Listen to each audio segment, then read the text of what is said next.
Donnie and Dolly. The team is supported by ableauctions.ca. Closing your business? We can help.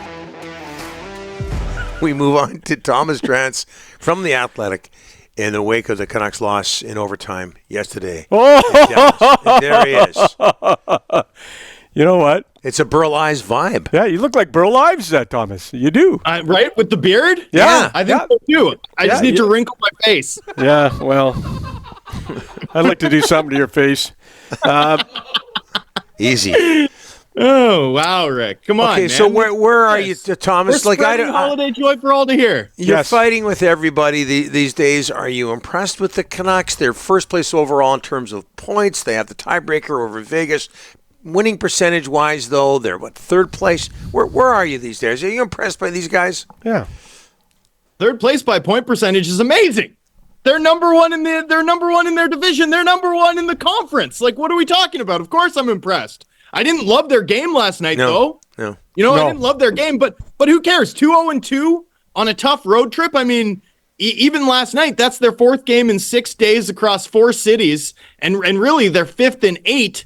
Including a game in Vancouver, so across 5 cities. I mean, my goodness, this team's crushing it. No question about it. They're wildly impressive. I would be lying if I wasn't saying they were. I would be lying to you if I said I wasn't impressed. I'm surprised. I'm impressed. This team has blown my socks off in terms of what they've accomplished in the 2023 portion of the 23-24 season. I think they're highly likely to be playoff bound. You can almost take it to the bank. I'm giddy about covering a Pacific Division race down the stretch here with 3 teams in Vegas, LA, Vancouver, all of whom rank in the top 5 in the NHL by point percentage. They're separated by 0.001% by point percentage going into, the Christmas break. And the stakes are sky high. Like, finish first, you avoid the other 2. I mean, what's better than that? The 2024 portion of this year, it's going to be a lot of fun for the Canucks. Merry Christmas. Thomas, do they have the best third line in the entire league? Blueger, Joshua, Garland, 6 points last night. I think they got 23 points in their last 8 games. Boy, there's not a lot of teams that can say they're getting this type of production from the third line. Yeah, it's close. I think you'd have to put the Colorado Avalanche group with Colton Point, Miles Wood, and oh my goodness, the other gentleman, Logan O'Connor up there. The Vegas fourth line. I know it's not a third line, but their fourth line with Kolasar, Nick Waugh, and William Carrier. I think that would rate in the conversation for best third line. Vegas also has an incredible third line.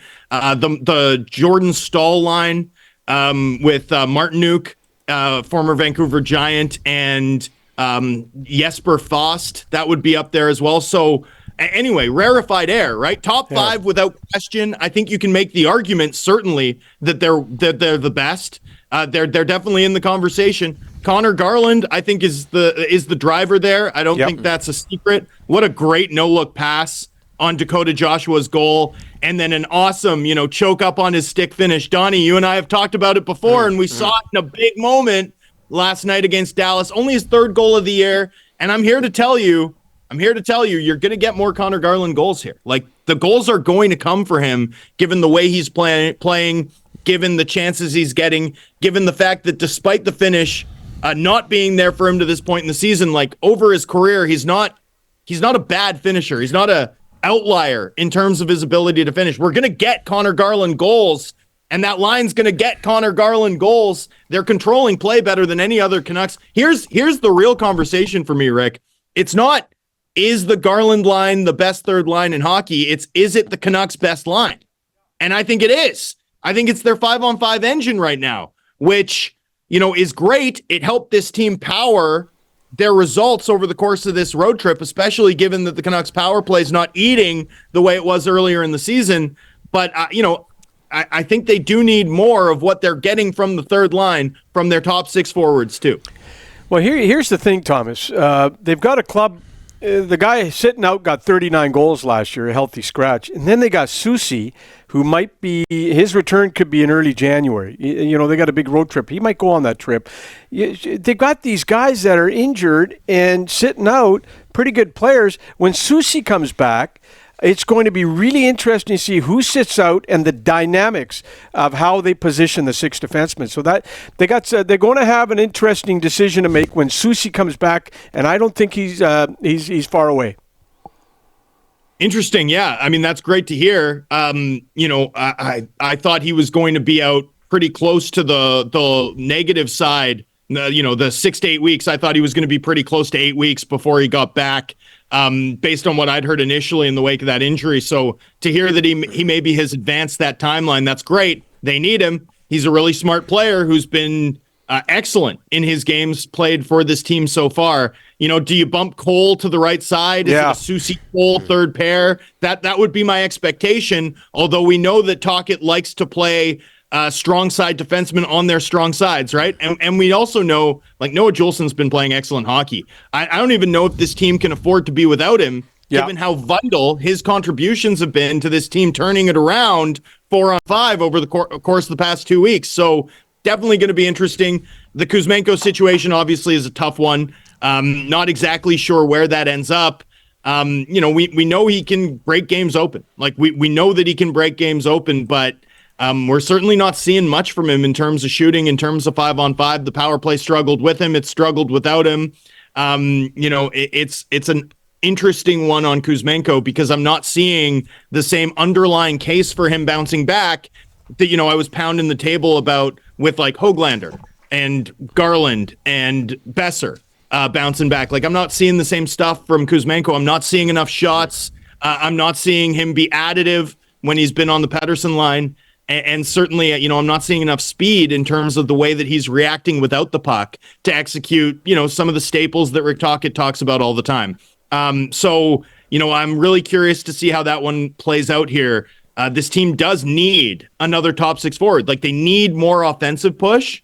They need more chances from their top six forwards. They're getting goals, but they're not getting the sorts of like sustained heavy shifts from their top six that we saw Dallas generate, like shift after shift after shift last night. And if that continues, you know, I do worry a little bit about this team's 5-on-5 offense, even though they've been so productive in that phase of the game to this point.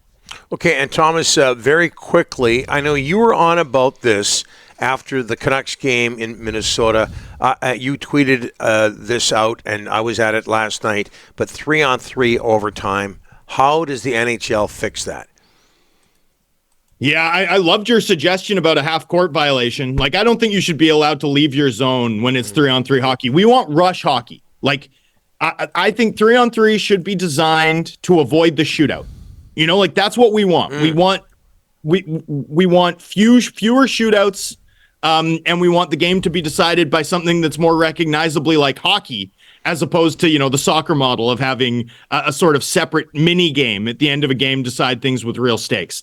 You know, I like the idea that you get a backcourt violation for leaving the zone with control intentionally, you know, for leaving the offensive zone, because teams are just, I mean, how many puck touches did the Canucks even have in 3-on-3 overtime last night? Like, the Dallas Stars weren't playing hockey. It was like a slow suffocation of the entire game state. I mean, it was brutal to watch. It was brutal to watch in Minnesota. We're seeing, like, look, credit to NHL coaches. They're smart. They figured it out. 3-on-3 is a coin flip. They're not comfortable with coin flips. They want to control the outcomes. They've figured out how to control the outcomes. It's by making it a possession chess match. But man, it is dreary.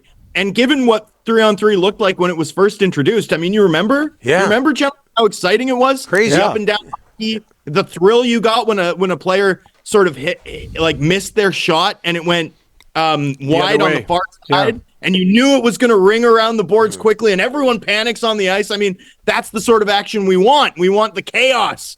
And right now, it's a controlled burn of the worst variety. Okay, we kid around a lot in this show, Thomas, but this is our last hit with you before Christmas. We can't thank you enough for all you do for our show. We appreciate it. We're partners now with 650. All the best, my friend. All the best. Thank you, guys.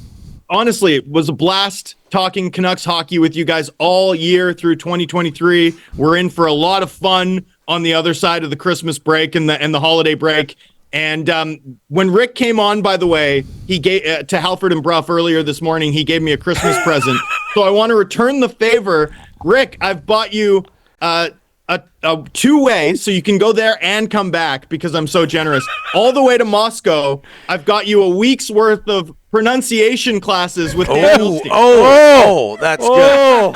That's good. Yeah, that hurts. And you know what I got you? Tony Robbins' book, Power of Positive Thinking. Read it, because you need it. Yeah. No, I absolutely. Even if I read it, Rick, I'd miss the point percentage. Tony Robbins. Yeah. Power of Positive Thinking. It's on the way. It's in the mail. As if either of us has read a book before, Thomas. Yeah. Thanks for this, my friend. And again, Merry Christmas.